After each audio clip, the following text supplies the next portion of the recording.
sweat. You shake. You can't breathe. You're scared. So am I.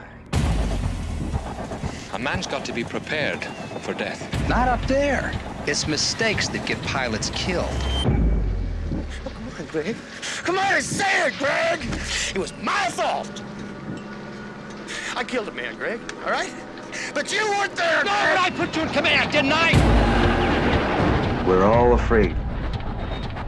Everybody in the whole world's afraid.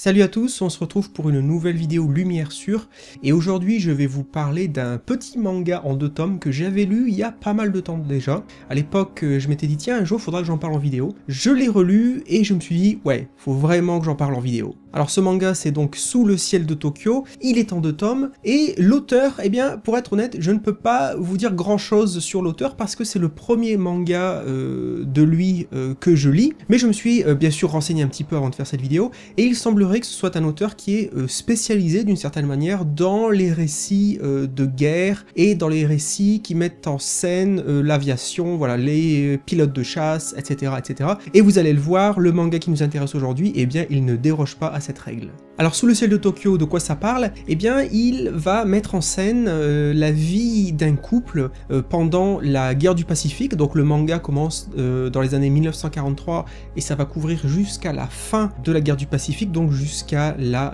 reddition du Japon face aux États-Unis. Ce couple est composé d'un chasseur, d'un pilote de chasse, enfin plutôt d'un pilote d'essai japonais bien sûr, et de sa femme Mariko.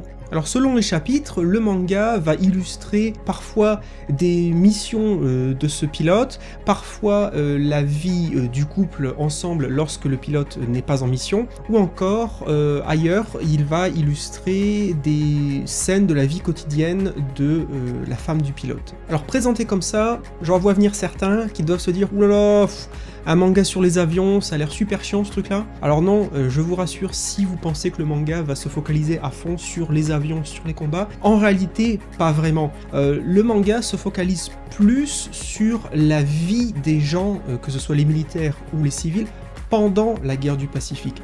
Donc certes, il y a quelques combats aériens au fil de ces 2 tomes, mais en réalité pas tant que ça. Déjà parce que le personnage principal, en tout cas le personnage principal masculin, cet homme, c'est un pilote d'essai.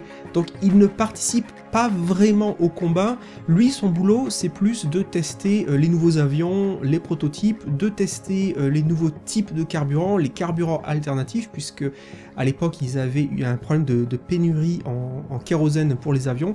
Voilà, ce genre de choses. Également, le manga met en scène, comme je le disais précédemment, vraiment la vie des gens, donc la vie de tous les jours. Par exemple, on aura des scènes où on verra les problèmes de rationnement qu'a subi la population japonaise pendant la guerre du Pacifique, donc il fallait faire attention à tout. Par exemple, le savon, les allumettes, la nourriture, la construction des abris anti-aériens, les exercices que la population devait, comment dire, effectuer en cas de raid aérien, en cas de bombardement. De plus, on va ici nous montrer vraiment la relation entre les personnages, notamment la relation entre le pilote et sa femme. Donc comment la guerre impacte leur vie familiale, le danger que ça représente, puisque lui d'un côté c'est un pilote, donc sa passion c'est de voler, et puis bien sûr il y a le sens du devoir, hein, il faut répondre à l'appel de la nation. Sa femme le soutient, mais en même temps a peur pour lui. Tout ce genre de choses, ce genre de sentiments se mêlent à l'histoire. Donc comme je le disais, certes le contexte du manga c'est la guerre du Pacifique et ce sont les combats aériens et les avions, mais ce n'est pas que ça, c'est beaucoup plus que ça. D'un autre côté, si effectivement vous êtes fan d'aviation, si vous êtes fan d'avion, eh bien ce manga va vous régaler parce qu'on voit vraiment que l'auteur maîtrise son sujet, on voit qu'il est passionné par l'aviation, par les différents modèles d'avion, et vraiment le manga met en scène un nombre assez impressionnant de différents types d'aéronefs japonais, mais également américains et allemands aussi je crois, et avec à chaque fois des petites informations. Donc on a le nom de l'avion, on a quelques infos vraiment techniques sur l'avion. Donc si vous êtes comme moi quand vous étiez petit, voire vous le faites peut-être encore, mais moi quand j'étais petit, j'avais des avions et je faisais...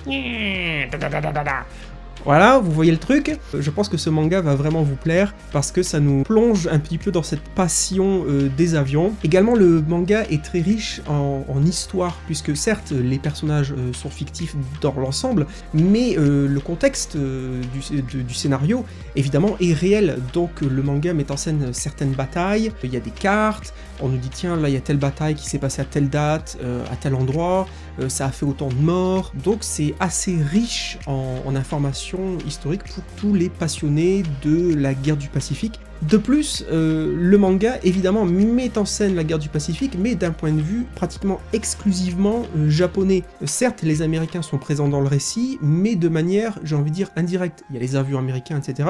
Mais les Américains en tant qu'individus apparaissent de manière rare, si je puis dire. Et donc c'est intéressant, pour une fois, de voir la guerre du Pacifique, non pas d'un point de vue européen, occidental, américain, tout ce que vous voulez, mais d'un point de vue japonais, et de voir ce que la guerre du Pacifique représente pour eux, quel est l'impact que cette guerre a eu sur le Japon, sur les villes, sur la vie de tous les jours, sur les civils et sur les militaires. Alors malgré le fait que le contexte ce soit la guerre, les combats aériens, etc., pour autant, le manga n'est pas dénué d'un certain humour. Je tiens à préciser que, à mon humble avis, le manga n'est pas quelque chose de sombre, de lourd, même s'il y a quelques moments, je vous préviens, préparez les mouchoirs parce que ça va pleurer dans les chaumières, il y a un côté dramatique à certains moments assez fort, mais dans l'ensemble, le ton, il est certes réaliste, il y a un fort côté tranche de vie dans le contexte de la guerre, mais il faut pas s'attendre à quelque chose, comme je le disais, de très sombre, de très lourd, qui est là pour faire pleurer dans les chaumières, vraiment à chaque page, etc. C'est pas du tout, il faut sauver le soldat Ryan avec des gens qui se font sauter à coups de grenade ou ce genre de choses. Certes, c'est la guerre, mais c'est la guerre dans le ciel, et du coup, quand il y a des combats, il y a un côté assez, c'est un peu comme un balai d'une certaine manière, pas un balai pour nettoyer évidemment, mais voilà, il y a un côté assez beau quelque part. Je sais, ça peut être paradoxal de dire ça quand on parle de la guerre et des gens qui meurent, mais il y a un esthétisme des combats, avec les avions qui virevoltent, etc.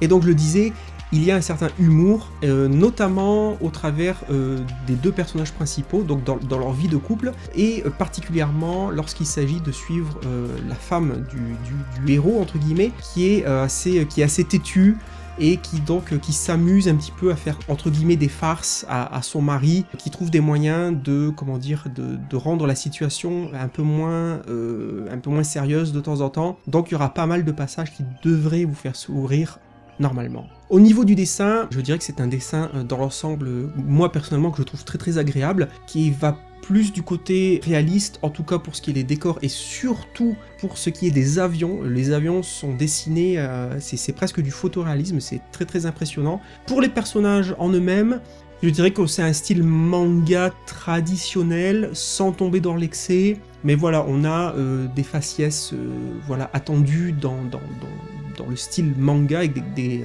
grandes guillemets. Voilà, rien de particulièrement négatif ou positif, enfin, c'est plus du côté positif pour moi. C'est un dessin que je trouve agréable, lisible, clair, détaillé, rien de spécial à dire à ce niveau-là, je pense. Ah oui, quelque chose que j'ai oublié de dire, c'est qu'il y a un côté un petit peu triste d'une certaine manière dans ce manga, parce que on voit, avec le temps qui passe, au fil des mois, au fil des années, donc entre 43 et 45, on voit que le Japon, il n'arrive plus à suivre sur un plan technologique en ce qui concerne l'aviation. Le manga mettra beaucoup en avant, par exemple, la supériorité du bombardier B-29 américain, qui était capable de voler à 10 000 mètres d'altitude et plus, altitude qui était très très difficile à atteindre pour les avions japonais, et on voit donc que ce fossé technologique qui s'est creusé au fil de la guerre, eh bien, va amener le Japon à sa perte d'une certaine manière, et donc, quand on lit ce manga, il y a un côté un peu triste, je sais c'est bizarre de dire ça quand on parle d'une guerre, mais il y a un côté un peu triste de voir que le Japon a perdu, presque pour une bête question technologique, et qu'il a finalement été écrasé par la supériorité technique et technologique des États-Unis. Alors en conclusion, vous l'aurez compris, moi c'est un manga personnellement qui m'a beaucoup plu. C'est un manga qui me rappelle notamment Zéro pour l'éternité, qui est un manga en 5 tomes dont j'avais parlé il y a très longtemps sur la chaîne. Donc je vous mettrai le lien de cette vieille vidéo dans les commentaires si vous voulez aller la voir. Attention, si vous allez voir cette vidéo, gardez à l'esprit que c'est une vieille vidéo, donc au niveau de la qualité du son de la vidéo, du texte, etc. C'était pas Las Vegas, mais voilà, si vous voulez vous faire une idée sur cet autre manga, Zéro pour l'éternité, qui est un manga que je vous recommande chaudement si vous aimez une fois de plus la thématique de l'aviation, de la guerre du Pacifique et de la société japonaise au milieu du XXe siècle, allez-y, foncez. Bon, je vais m'arrêter là, sinon je vais vous parler de ce manga pendant des heures et des heures. J'espère que ce rapide tour d'horizon de ce court manga vous aura plu, vous aura intéressé et surtout vous aura donné envie de le lire. Je vous rappelle que depuis peu, vous pouvez trouver des liens dans la description de la vidéo, donc des liens vers la Fnac et vers Amazon si vous voulez acheter ce manga et même d'autres. Vous pouvez passer par mes liens si vous le souhaitez, et si vous le souhaitez uniquement, il n'y a aucune obligation, mais c'est un moyen passif de soutenir la chaîne. Si vous avez l'habitude d'acheter vos mangas sur ces sites, vous passez par mes liens, pour vous ça ne change absolument rien, mais c'est un petit plus pour moi si vous souhaitez m'aider, si vous souhaitez soutenir la chaîne. Je vous invite également à vous abonner, il y a un petit bouton abonner, si ce n'est pas déjà fait, si vous voulez suivre les prochaines vidéos de la chaîne, si vous ne voulez pas les rater. Si vous êtes abonné et vous n'avez pas cliqué sur la petite cloche pour recevoir les notifications, eh bien je vous invite également à le faire, c'est vrai qu'on n'y pense pas tout le temps. Comme d'habitude, si vous avez envie de commenter, de liker, de partager cette vidéo, eh bien c'est tout bénef pour moi, j'ai envie de dire, en tout cas ça me fera plaisir. Je tergiverse, je blablate, il est temps de mettre une fin à cette vidéo. Je vous remercie énormément de l'avoir regardé, je vous remercie comme d'habitude et je ne vous remercierai jamais assez d'être présent, de répondre à l'appel à chaque vidéo. Merci encore, j'espère que ça vous aura plu et je vous dis à très bientôt pour une nouvelle vidéo sur Oreo Manga. Ciao.